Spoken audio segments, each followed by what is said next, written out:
forse è proprio la solitudine la causa di tanta violenza che dilaga e aumenta tra i giovanissimi della provincia di Taranto.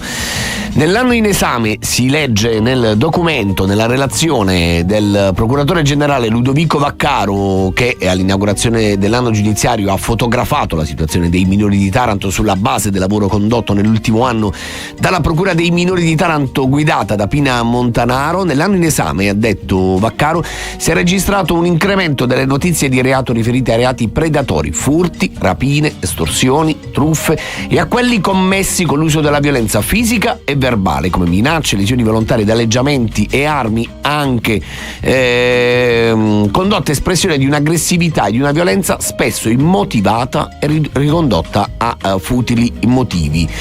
Insomma, un quadro particolarmente inquietante a cui si aggiungono altre forme di reato, come provate a immaginare quelle del codice rosso, quindi su donne o su soggetti fragili e atti di bullismo. Perché i nostri ragazzi sono diventati così cattivi e soprattutto il quadro è davvero così agghiacciante? Lo chiediamo a chi insomma in tutto questo ci ha lavorato per un anno e nell'ultimo anno, ma negli ultimi diversi anni alla guida proprio della Procura della Repubblica dei Minori, la dottoressa Pina Montanaro, a cui diamo il bentornato qui a Cittadella. Buongiorno dottoressa. Buongiorno a lei e agli ascoltatori. Dottoressa, allora un quadro oggettivamente inquietante quello che emerge dai numeri, dai dati. Penso al fatto che queste violenze, spesso anche connotate per esempio nei confronti di soggetti fragili, dall'odio razziale, continuano ad aumentare. Ma guardi, i dati che riguardano il nostro territorio, che sicuramente non lasciano tranquilli, non sono però dissimili da quelli che si registrano sull'intero territorio nazionale.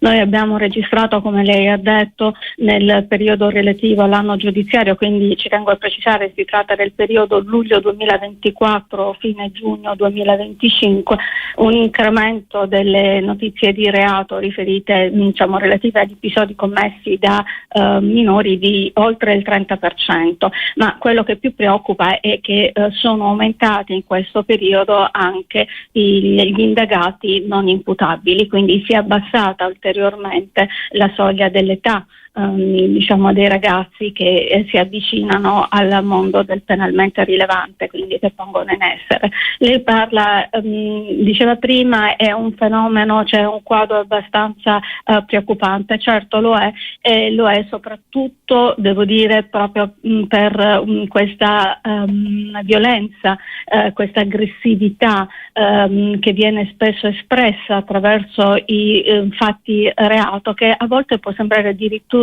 immotivata e determinata, quasi che fosse un'espressione di una rabbia espressa nei confronti non soltanto dei pari ma anche degli adulti. E quello che abbiamo registrato in quest'anno, come lei ha detto, c'è stata anche una particolare manifestazione di odio razziale e anche di condotte oltraggiose e offensive nei confronti delle forze dell'ordine, tant'è che ci sono stati procedimenti penali per vilipendio alle forze armate, oltre che per resistenza pubblica ufficiale. Da sottolineare che tutte queste condotte quasi sempre sono accompagnate da filmati sui cellulari e che vengono poi postati. Quasi fosse un trofeo.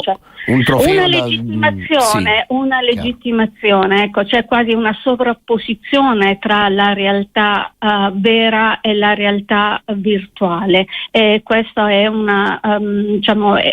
è tra l'altro uno degli esiti dell'isolamento da pandemia. La dipendenza da internet, da cellulare, è una delle gravi motivazioni, del disagio giovanile che noi riscontriamo anche nella nostra città, oltre a un problema di disgregazione familiare, e non dimentichiamolo, per quanto riguarda il nostro territorio, anche una particolare situazione di crisi educativa e valoriale dovuta anche a una crisi socio-economica profonda che nell'ultimo anno si è anche aggravata per le note vicende che riguardano la città.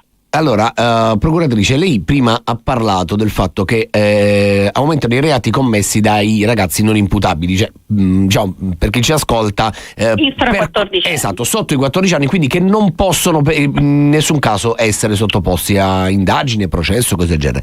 C'è stata qualche giorno fa, leggevo un'idea, una proposta di legge, non è chiaro se poi lo diventerà o meno, di ridurre l'età, ma serve continuare a reprimere, cioè abbassare la soglia della repressione, perché poi l'azione della magistratura non è altro che quello, cioè la magistratura interviene quando un reato è già stato commesso.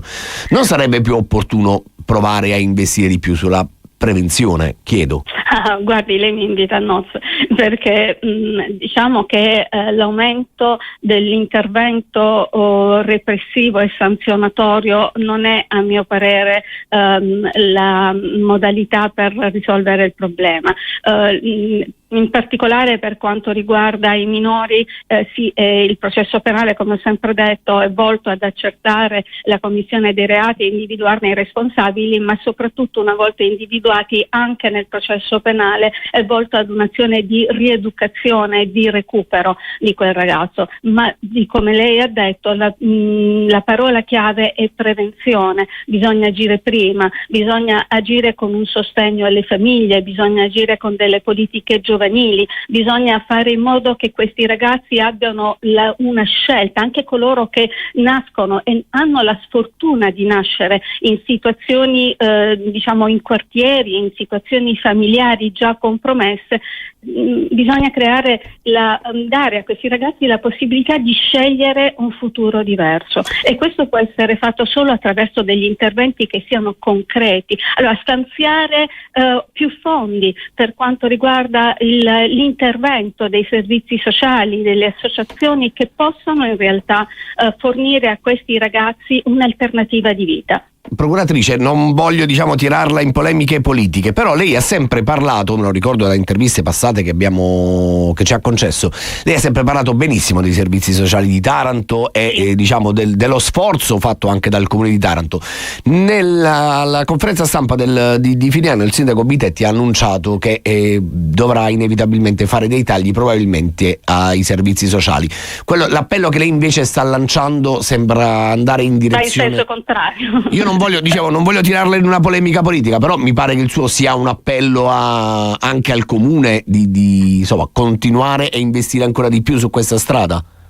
Certo, io credo che i servizi sociali nel nostro territorio, soprattutto nella città di Taranto, abbiano fatto in questi ultimi anni un servizio eccellente e stiano anche cercando, con grandi sforzi anche a livello personale, di migliorare il loro servizio e assicurare una loro presenza. Guardi, è facile parlare di progettazione, di interventi, quando poi però non si hanno le possibilità economiche concrete di tradurre in pratica quei bei progetti e quelle belle iniziative, il tutto cade come un castello di sabbia. Quindi certo, il mio appello è quello ad una maggiore considerazione delle esigenze di questo settore, del settore del welfare. Non bisogna mai dimenticare che investire sull'attività dei servizi sociali, che siano essi sociosanitari, significa investire sul futuro dei nostri ragazzi. Le faccio un esempio proprio banale, che riguarda anche a livello regionale, non soltanto comunale.